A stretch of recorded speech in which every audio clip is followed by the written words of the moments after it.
ನೀವಿನ್ನೂ ನಮ್ಮ ಚಾನೆಲ್ನ ಸಬ್ಸ್ಕ್ರೈಬ್ ಮಾಡಿಲ್ಲ ಅಂದರೆ ಈ ಕೂಡಲೇ ಸಬ್ಸ್ಕ್ರೈಬ್ ಬಟನ್ ಒತ್ತಿ ಹಾಗೆ ಪಕ್ಕದಲ್ಲಿರುವ ಬೆಲ್ ಐಕಾನ್ನ ಕ್ಲಿಕ್ ಮಾಡಿ.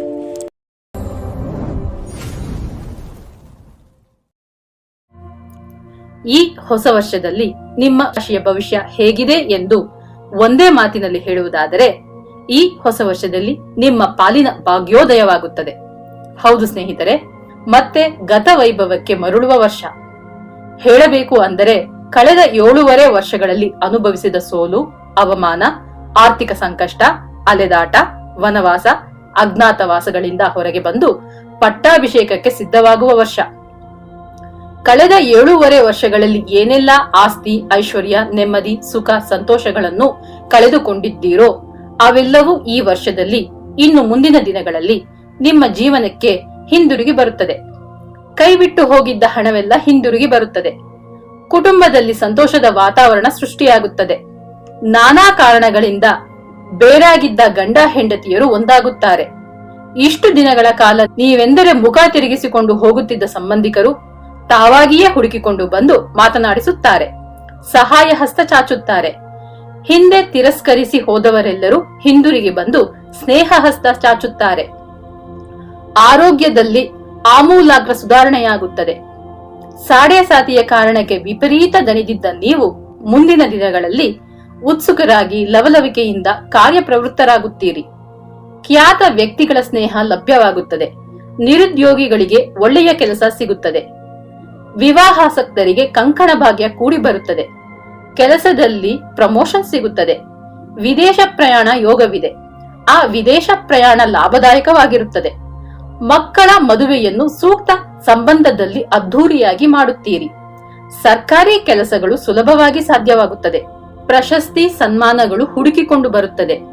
ನಿಮ್ಮಿಂದ ಸಾಲ ತೆಗೆದುಕೊಂಡು ಸತಾಯಿಸುತ್ತಿದ್ದವರು, ನಿಮಗೆ ಮೋಸ ಮಾಡಲೆಂದೇ ಹಣವನ್ನು ತೆಗೆದುಕೊಂಡು ಹೋದವರು ತಾವಾಗಿಯೇ ಹಣವನ್ನು ಹಿಂದಿರುಗಿಸುತ್ತಾರೆ. ನಿಮ್ಮ ಜೀವನದ ದಿಕ್ಕನ್ನೇ ಬದಲಿಸುವಂತಹ ಮಹಾತ್ಮರೊಬ್ಬರು ಭೇಟಿಯಾಗುತ್ತದೆ. ಅವರ ಮಾರ್ಗದರ್ಶನದಿಂದ ಬದುಕಿನ ಮುಂದಿನ ದಾರಿ, ಗುರಿಗಳೆಲ್ಲವೂ ಸುಗಮವಾಗುತ್ತದೆ. ಜುಲೈ ಮಾಸದಲ್ಲಿ ದಿಢೀರ್ ಪ್ರಯಾಣಗಳು, ದಿಢೀರ್ ಖರ್ಚುಗಳು ಮಾಡಬೇಕಾಗುತ್ತದೆ. ವ್ಯಾಪಾರಿಗಳು ಸಾಕಷ್ಟು ಲಾಭ ಮಾಡುತ್ತೀರಿ. ಜೊತೆಗೆ ನಿಮ್ಮ ವ್ಯವಹಾರವನ್ನು ದೊಡ್ಡದಾಗಿ ವಿಸ್ತರಿಸುತ್ತೀರಿ. ಗೌರವಯುತ ಪದವಿಗಳಿಗೆ ಆಯ್ಕೆಯಾಗುತ್ತೀರಿ. ಮನೆ ಕಟ್ಟುತ್ತೀರಿ. ಅರ್ಧ ಕಟ್ಟಿದ ಮನೆಯನ್ನು ಪೂರ್ತಿ ಮಾಡುತ್ತೀರಿ. ಇಷ್ಟು ದಿನಗಳು ಬಾಡಿಗೆ ಮನೆಯಲ್ಲಿದ್ದವರು ಸ್ವಂತ ಮನೆಗೆ ಗೃಹ ಪ್ರವೇಶ ಮಾಡುತ್ತೀರಿ. ಸಣ್ಣ ಪುಟ್ಟ ಚಿಂತೆಗಳು ಬಂದು ಹೋಗುತ್ತವೆ. ಕಹಿ ಘಟನೆಗಳು ಘಟಿಸಿ ಮರೆಯಾಗುತ್ತವೆ. ಯಾರೊಂದಿಗೂ ವಿನಾಕಾರಣ ವಾಗ್ವಾದ ಬೇಡ. ವಾದಗಳಿಂದ ಯಾರ ಅಭಿಪ್ರಾಯವನ್ನು ಬದಲಾಯಿಸಲಾಗುವುದಿಲ್ಲ ಎಂಬ ಸತ್ಯವನ್ನು ಅರ್ಥ ಮಾಡಿಕೊಂಡು ವಾದಿಸುವವರಿಂದ ದೂರ ಉಳಿಯುವಿರಿ. ಇಲ್ಲಿ ತನಕ ಚಿಲ್ಲರೆ ವ್ಯಾಪಾರ ಮಾಡುತ್ತಿದ್ದವರು ಇನ್ನು ಮುಂದೆ ಸಗಟು ವ್ಯಾಪಾರಿಗಳಾಗುವಿರಿ. ಉದ್ಯೋಗದಲ್ಲಿ ನಿಮ್ಮ ದುಡಿಮೆಗೆ ಅಂಗೀಕಾರ, ಗೌರವಗಳು ಸಿಗುತ್ತವೆ. ಮೇಲಧಿಕಾರಿಗಳು ಮನಸ್ಥಿತಿಯನ್ನು ಅರ್ಥ ಮಾಡಿಕೊಂಡು ಅದಕ್ಕೆ ತಕ್ಕ ಹಾಗೆ ಕಾರ್ಯೋನ್ಮುಖರಾಗುವಿರಿ. ನಿರೀಕ್ಷಿಸಿದ ಸಂಬಳ ಹೆಚ್ಚಳ, ಪದವಿ ಬಡ್ತಿ ಎಲ್ಲವೂ ಸಿಗುತ್ತದೆ.